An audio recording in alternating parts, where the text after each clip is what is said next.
Hey guys, nice to see you. Well, I wish I could actually see you instead of just talking to myself, but nice to be here with you guys again. Happy Wednesday.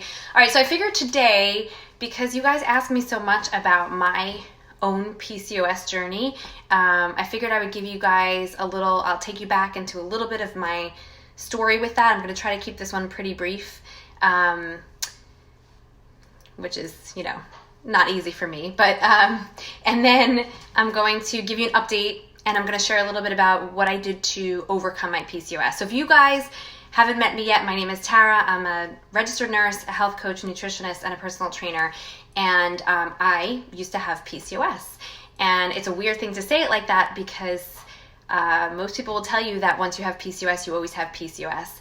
And while I wouldn't consider myself cured, because it's something that I always have to be mindful of, otherwise it for sure will return, it is something that at this point in time I can no longer be diagnosed with. So it is not something that I have right now. Along with the PCOS, I had prediabetes, I had hypothyroidism for a bit, never took any meds for any of that stuff. I'm not saying that nobody ever should. I'm just saying me personally, I was able to heal my body and overcome these things just using lifestyle, changing up habits and things like that. So let me take you back. I guess I should probably start when I was about 8 and I decided to become a vegetarian. That changed the way that I ate. And so when you eliminate a huge category of food like meat, and the reason I did it, by the way, was just because meat grossed me out. I don't think it's a bad thing that other people eat meat or fish. It just, you do you. I can't eat it. I can't. And I've been this way, ever since I was a kid. So I decided to become a vegetarian. You're cutting out an entire category of food, being meat, and that means that your diet then tends to be a little bit more carb heavy. At least that was the case for me. So growing up, I was probably consuming more carbs, definitely more processed carbs than I needed to.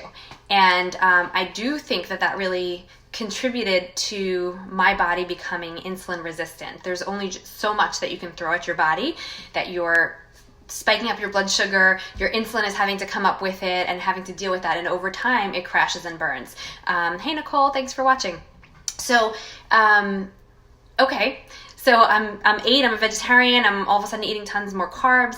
I was very active. I was always an athlete. So, my appetite was big. I could eat, lots of food, and not think about it too much in that way. But of course, under the surface, there could always be things going on. So again, I think I was becoming insulin resistant. I think I was probably having blood sugar issues from a younger age. Hey, and so anyway, fast forwarded to I'm a teenager. I get my period. By the way, when I did my first video on this, I think it was like 2 years ago, I was crying on the video. So I'm hoping today I don't cry. I'm a teenager. I get my period and it's not regular. Like ever. My cycle was never regular. And so when I went to the doctor about that, they basically said, no need to worry about that until you're at a point later in life and you're trying to conceive. Which deep down in my gut, I knew that wasn't really the thing to say to somebody, because why not just try to, look under the hood and kind of see what's going on rather than just trying to slap the Band-Aid on it later on when it becomes a problem. Hi, Joni. But Joni, you were awesome when I did this video last time. It's going to be shorter this time and probably less emotional, but I'm just talking about my PCOS journey. So anyway, my doctors were kind of not interested in doing anything. They put me on birth control pills, not for birth control reasons, but to, regulate my period, make it more regular, which was, again, just a Band-Aid, not really looking to see what was going on. And then, of course, when it does come time to try to conceive, I'm married now, we want to start a family, can't get pregnant. So, by the way, in the meantime, in that huge gap that I'm just kind of skipping over, I was a personal trainer, became a nurse, went back to grad school studying women's health, and periods, so I'm like, I think I have PCOS. So anyway, now it's time to try to conceive. And I'm sent to a special doctor called a reproductive endocrinologist, a fertility doctor, And I tell her that I think that I have PCOS, and I tell her why, based on my blood work, based on the fact that my cycles are very irregular. And she tells me I'm wrong. She bases it on the fact that most people with PCOS, which is polycystic ovarian syndrome, most people are overweight. And I was never overweight. I did have a different body composition. I did have a point where my body fat percentage was higher, but my weight was kind of pretty much the same as it is now. And so she just didn't want to believe that was going on. I ended up having IVF for both of my kids after very long fertility journeys ×2. Thanks for the heart, Joni. Hey, Cassandra. So, IVF at the end of a long road with each of them. And I'm very newly pregnant with my son, my second one. This story is crazy. And I go to see the doctor, and my regular reproductive endocrinologist is not in that day. Somebody else is in. And they sort of look at my chart really quickly, and they're like, okay, so I see you have PCOS. And I was like, what? Basically, my doctor had at some point, based on all of the tests and everything that we had gone through, had decided that I did, in fact, have PCOS, but she didn't tell me. She just wrote it down as my diagnosis. Maybe because we had spoken about it and she disagreed with me. I'm not really sure. Maybe she thought it was just no big deal and she didn't need to tell me because here I was already pregnant with my second kid. I don't know, but the thing about PCOS is that it affects a lot more than just your fertility. It affects your health. It affects your lifespan. It affects a lot of things. So I was very grateful that at that point, at least, I knew that I had PCOS, and having known all this information now, by this point, so now I'm a personal trainer, nurse, and now I'm also a health coach and nutritionist. I knew a lot about PCOS, that all I needed to know is that I had it, and then I was going to be able to at least try to work on getting over it naturally. So for me, what that meant was, first of all, while I was pregnant, it was different. I was also very sick during my pregnancies. That's sort of unrelated. But after delivering my son, I was able to really think about my nutrition, targeting it more to me and my needs. So with somebody with polycystic ovarian syndrome, you have to really be careful of your blood sugar levels and the corresponding insulin. The insulin is what really brings on the inflammation. And you even have to worry about things like your triglycerides. It's all excess energy in your body. It's a matter of balancing your energy, not taking in too much food, making sure that you're really just taking in enough of what your body needs. Weight loss can be very helpful and important if that's something that needs to happen. In my case, it wasn't weight loss, but it certainly was changing body composition. Losing body fat was very important. It was sort of a side effect of everything that I did, but it really, I believe, was a big factor in helping me heal. And so I was more mindful of my carbs, cycling them in a way that worked with my workouts, making sure I was working out in a way that I was becoming more of this blood sugar sponge to soak up all of the extra, which means working the large muscle groups very often and working a lot of different muscle groups very often, so that you're sort of turning them from wet sponges into dry sponges and allowing them to soak up the sugar or carbs out of your bloodstream, so it doesn't just sit there and cause your insulin to spike. So I started to do that.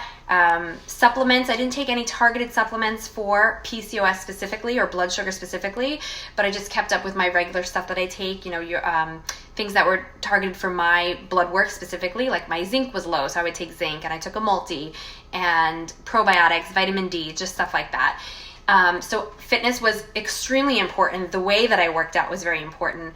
Nutrition, I already told you, so I had to make sure the protein was balanced with all meals, healthy fats, not too much, but not too little. That's got to be it's kind of like a small window. One serving of fat is the size of your thumb.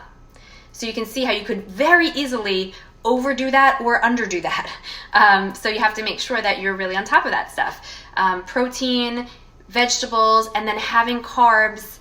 I don't follow a ketogenic diet. I know a lot of people try that for PCOS. To me, that's not balanced, moderate, or sustainable. It's not the approach that I wanted to take. I wanted to make my body strong. I wanted to make my body flexible enough to be able to utilize whatever food sources I put in it, plus the stored body fat that I have on my body, right? So I'm feeding it food, or when I'm not, I want it to be able to tap into its own body fat stores to use it up, because that's what it's there for, right? And you put on some more fat and you use it up, right? It's supposed to be this flow back and forth.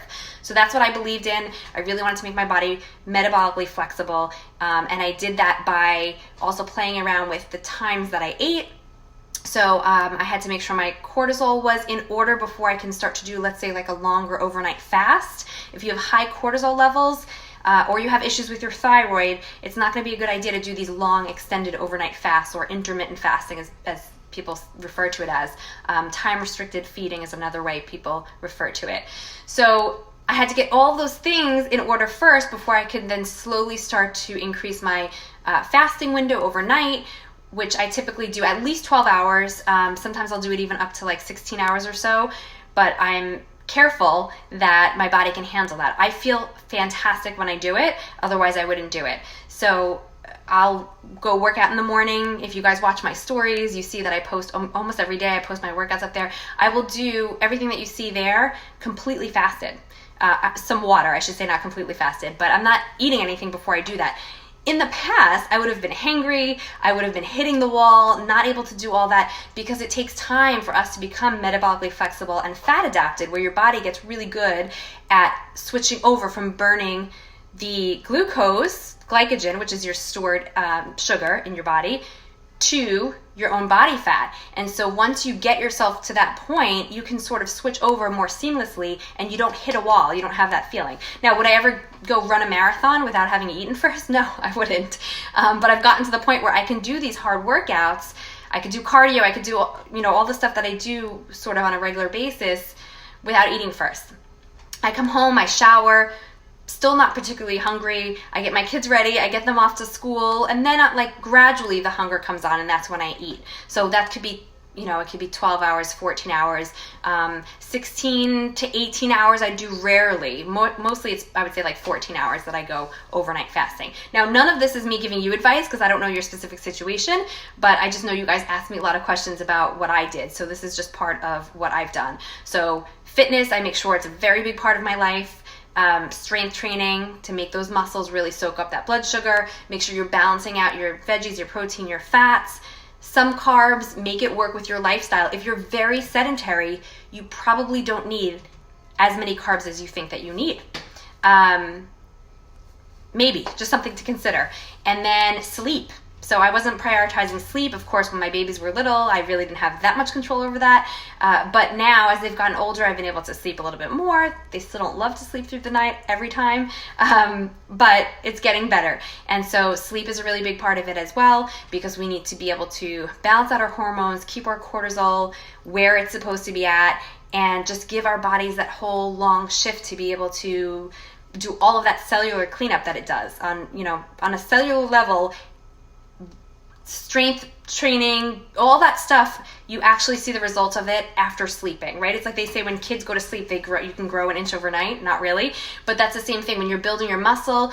That happens when you're resting and when you're sleeping, not when you're actually in the gym. All that food that you onboard during the day, let your body take that and use that as the raw materials to rebuild itself and strengthen and heal. So you've got something called autophagy that happens overnight, where your body is sort of going through kind of singling out the weak cells, taking them down, repurposing their parts for other things. And if you don't give your body a nice amount of time to sleep, and also to do so without a belly full of food, then you're shortchanging yourself that opportunity to be able to heal.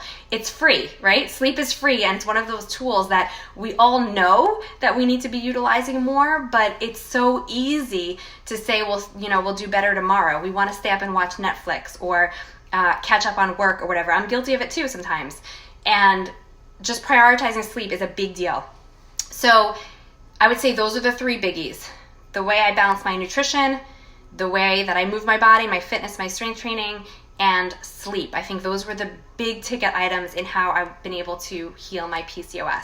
If you guys have any questions about this, if you're dealing with infertility right now and you just want to reach out and you want somebody who understands, I remember going through it, and I would have loved to have somebody to talk to. So I'm always here. You can always private message me, and I will chat with you about anything. So, and any other questions that you may have and you want to leave in the comments, feel free to do that too. Hope you're having a great day. Bye.